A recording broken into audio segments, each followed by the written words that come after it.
в страната ни има една статистика, която показва, че хората в страната ни те нямат достъп до външния свят.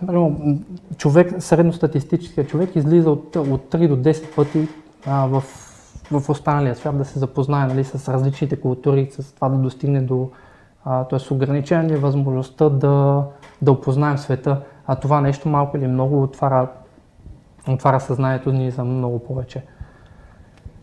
Съответно, както видях на сайта, нали, има и различни други програми, тип арт програма, която е изцяло развлекателна, чуждоезикови занаятия, които, нали, отново са активни до края на завършването им, с цел просто, мисля, колкото повече езици говориш, толкова повече врати се отварят пред теб.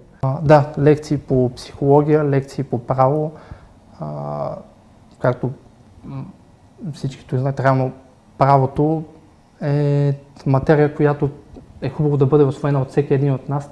Най-малкото да знаеш собствените си права и това къде се намираш, нали, в страната си и в света е повече от достатъчно, нали, за да можеш да знаеш как да функционираш и кои елементи да използваш. Нещо, което е много подценявано, но смятам, че е важна част от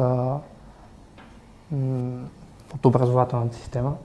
Съответно, на лекциите, като лекциите по психология, право и, нали, другите програми, които имаме, те са въпрос на избор, нали, т.е. свободно избирателен предмет, но определено бихте направили по-добро впечатление, когато се възползвате, нали, от тях и съответно приложите в вашия свят.